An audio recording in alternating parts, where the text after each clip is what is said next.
This video is brought to you by hoodbeast.com. Design your own custom hoodies. hoodbeast.com. Yo, what is up guys? It's me, Zachary. Thank you for coming back for some more daily NBA news and discussions, and I just gotta say that I am extremely excited about this video today. I get to talk about some different players and teams that I really don't get to cover much, especially during the offseason, mainly because these players, for the most part, don't make the news too much. They don't appear in headlines unless they're doing something crazy during the regular season. But that kind of changed a bit today, so I'm excited to talk about some other players.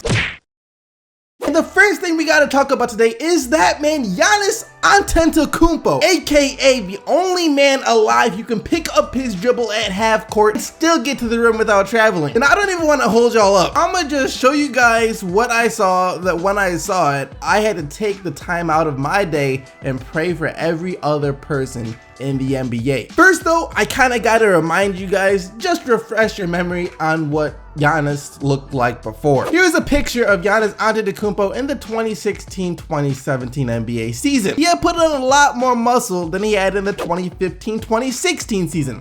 Dude was in really good shape, especially when he flexed. This is like the typical Giannis flex pose. When he first did that pose last year, that's when people were like, all right, this ain't no kid no more. That's a grown man out there. But that picture, that Giannis ain't got nothing on the new and improved Giannis Atentokounmpo. Take some time and just imagine with me that flex pose of Giannis, not even equaling up to Giannis now when he's not even flexing. Just typical Giannis. Take a look at this. That is Giannis Atentokounmpo now, just casually working on his jumper, I believe. By the way, that might be even scarier than the fact that he is nearly twice as big as he was last year. I mean, just look at how big this man got. That's crazy. It looks like he got freaking arms growing out of his muscles. You can see the veins in his shoulders. His pinky high-key got more muscle on it than KD has on his whole body. And like I said in the intro, I don't get too many opportunities to talk about Giannis during the offseason, so now that picture came out, it kind of gave me a reason to talk about Giannis,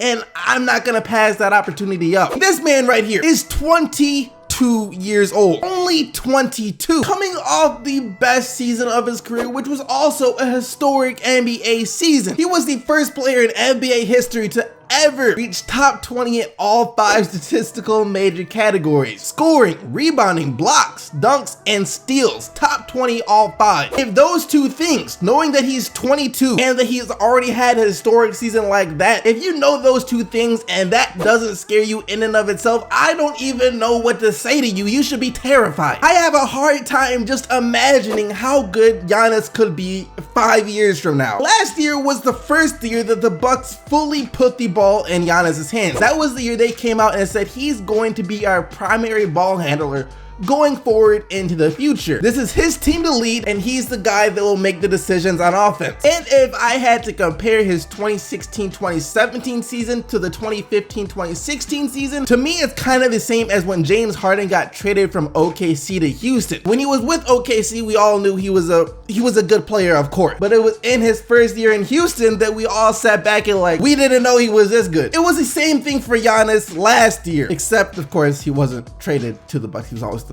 If you think he was good last year, Giannis is only going to be much better next year. Not just because he put on some extra muscle. I mean, that's nice, it'll help, but that's not the reason why he'll be much better. It's not even that I know because he will have a much better jump shot next year. Well, actually, that will help out like a lot. We all know Giannis plus a jump shot equals game over. And I am sure that that's what he has been working on this year. I mean, just in that picture, you could tell that he was working on a jump shot. And just think about it. Hassan Whiteside, Andre Drummond, and Dwight Howard all said they're going to be taking jumpers next year from distance. If you think those three can't add a jump shot to their game, what on earth makes you think that Giannis can't either? He's going to be shooting next year, and he will be literally unguardable at that point. Seriously, at that point, all defense can do is try and get the ball out of his hands, which leads me to the reason why I think Giannis will be much better next year. His decision making and his playmaking abilities will be on a whole nother level. Like I just said, last year was the first year where he had the ball in his hands full time. This was a 22-year-old kid, not used to leading an offense. And while he wasn't terrible at making plays or decisions last year, there were times where you could tell that he might not have looked 100% comfortable or made some mistakes. Maybe he tried to force a play that wasn't there. Maybe he missed a play that was there that could have led to an easy bucket. Stuff like that. But that type of stuff is expected when he's so young and so inexperienced at leading a team. But that's all stuff that gets better with experience, and in his second year of experiencing that role, he's gonna take a huge leap forward, and that more than anything is what I think will help Giannis become even better. Not just Giannis actually, but the entire Milwaukee Bucks as a team become much better next year. And look, I know we're all excited about Ben Simmons, Markelle Fultz, Lonzo Ball, Dennis Smith Jr., Jason Tatum, all these young guys, all these young rookies, seeing what they can do in the NBA next year. But I'm telling you right now, don't forget about Giannis Atentokounmpo. I will not be surprised if Giannis finishes within the top 3 players of MVP voting next year. Say I'm crazy, say whatever you want, but I'm just telling you how it is. Heck, I wouldn't be even too surprised if he somehow wound up winning MVP next year. That's just a fact.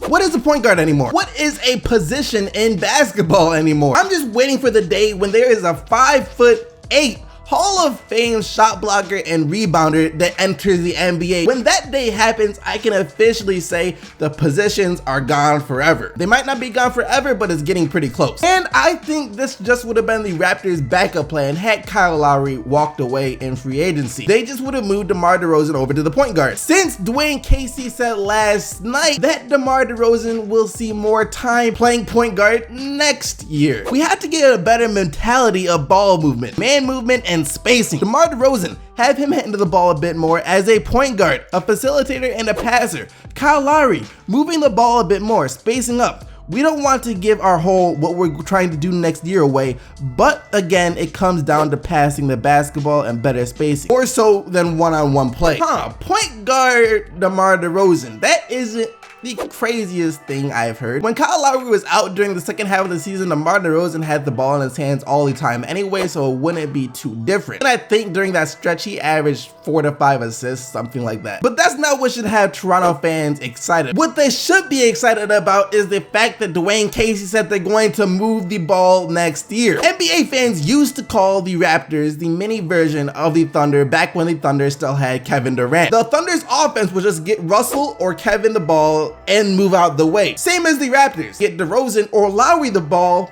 and move out the way. And DeRozan and Lowry, of course, good enough players to win you games like that, but that's about it. It's hard to win anything outside of some regular season games when you're playing that brand of basketball, since defenses really only have to worry about 2 guys on offense all night long. Everyone else is just irrelevant. However, when the ball gets moving and all 5 guys are touching it, that's when defenses have to be a little bit more on their toes, which can cause them to make mistakes, which leads to some easy buckets at times. That's how the Spurs have stayed so good for the past 20 or so years playing that type of basketball. That's how the Warriors are playing right now too. Pass the ball, find the open man. Seems like a pretty easy concept, but teams really struggle grasping it. Getting players to believe in that system is the challenging thing. So let's see if the Raptors can do it next year. And that's going to lead us to the question of the day, which isn't really a question, but I want you guys to predict Giannis's stat line down in the comment section below. Let me know how you think he's going to do next year, and also let me know how you think the Bucks are going to do next year with Giannis becoming much better. Leave your replies down in the comment section below, but now let's take a look at what you guys said in yesterday's video. And yesterday, after that video of Kyrie Irving and Carmelo Anthony came out of them being on the same pickup team, I asked you guys if they could work well on the same NBA team, and here's what you said. Question of the day: I think Carmelo and Kyrie would mesh horribly together. They are both ball dominant. There would not be enough balls to share. Question of the day: for the Cavs to be successful with Melo on their team, he would have to understand that he isn't going to be able to ISO every play, and realize that he is a second or third option on the team. Question of the day: Melo and Kyrie would never work out. As you saw in the video, all they were doing were ISO plays. When you have 2 of your 4 best players only isolating, you can't win championships. Would it work out? I don't know. Would Melo be the difference in the Cavs beating the Warriors next year? Most likely not, especially since they most likely had to give up Kevin Love to get him. And how much better does that make you really, if any better at all? But like always, don't forget to leave your answer for today's question of the day down in the comment section below. But other than that, thank you once again for watching the video. Hope you guys did enjoy it. If you did, don't forget to leave a like and subscribe for more daily NBA videos. And until tomorrow, keep getting the buckets, Team SDC, and I'm out of here.